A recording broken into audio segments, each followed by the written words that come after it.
કહેવાય છે કે જ્યાં સુધી તમે પ્રયત્ન કરતા રહેશો, સફળતા તમારી દિશામાં આગળ વધતી રહેશે. નમસ્કાર મિત્રો, હું છું જયમીન જોશી. સ્વાગત છે આપનું જયવાદમાં.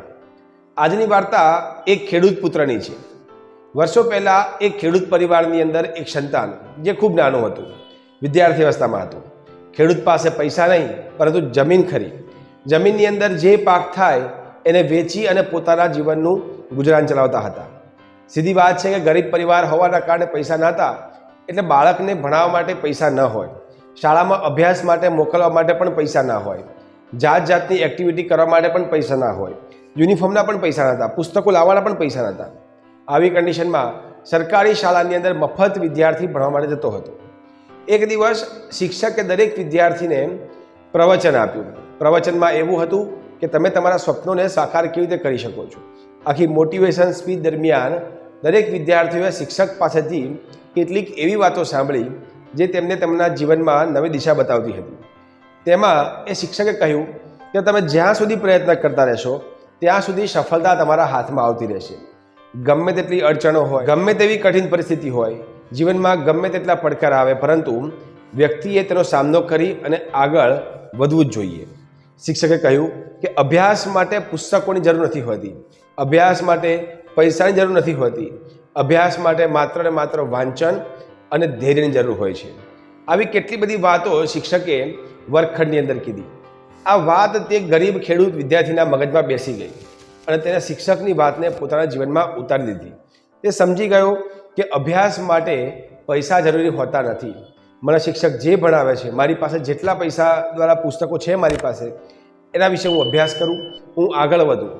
આમ કરી વિદ્યાર્થી ખૂબ મહેનત કરે, દરેક વિષયમાં મહેનત કરે, ખૂબ વાંચે, ખૂબ લખે, જેવો જેવો સમય મળે ખેતી કર્યા બાદ તેનો ઉપયોગ કરે.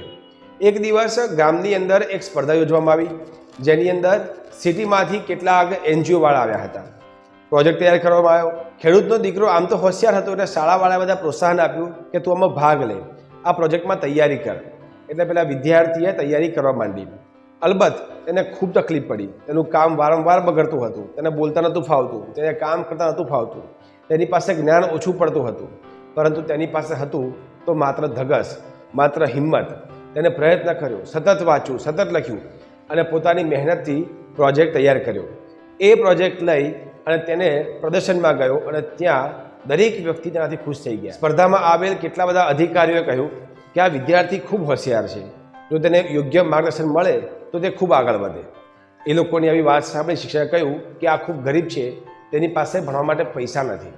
આ વાત સાંભળી ત્યાં ઉપસ્થિત કેટલાક NGO-વાળાએ કીધું કે આની તમામ પ્રકારની સ્કોલરશીપ અમે આપીશું, જે ખર્ચો થાય એ અમે કરીશું, આ બાળકને આગળ ભણવા માટે પ્રેરણા આપો. વિદ્યાર્થી ખુશ થઈ ગયો. તેને મફતમાં પૈસા મળતા હતા શિષ્યવૃત્તિના નામે.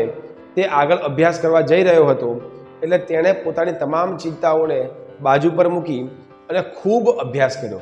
તકલીફો હતી, ખાવા માટે પૈસા ન હતા, તે છતાં ઉજાગરા કરીને પણ તેણે પોતાનો અભ્યાસ પૂર્ણ કર્યો અને પોતાના જીવનમાં સફળ થયો. કહેવા તાત્પર્ય છે મિત્રો કે જીવનની અંદર કોઈ પણ પડકાર આપણને હરાવી શકતો નથી જ્યાં સુધી આપણે પ્રયત્ન કરતા રહીએ. આપણે ડરી જઈએ, આપણે ગભરાઈ જઈએ, આપણે સંયમ ગુમાવી બેઠીએ, આપણે પ્રયત્ન કરવામાં ન માનતા હોઈએ તો આપણે ચોક્કસ હારી જઈએ છીએ. પરંતુ જો આપણે સપના દેખીએ છીએ, આપણે તેને સાકાર કરવા માટે પ્રયત્નો પણ કરીએ છીએ, તો આપણે સંયમ કેળવી સતત કામ કરતા રહેવું પડે. જો આપ વિદ્યાર્થી છો તો ખૂબ અભ્યાસ કરો, ખૂબ વાંચો અને પોતાના જીવનને એક નવી દિશા આપો. જીવનમાં જ્યાં સુધી પડકારો નહીં હોય ત્યાં સુધી તમે સફળ પણ થવાના નથી. એ પડકારનો સામનો કરો અને જીવનમાં આગળ વધો. આવી જ નવી વાર્તા સાથે ફરી મળીશું. ત્યાં સુધી નમસ્કાર.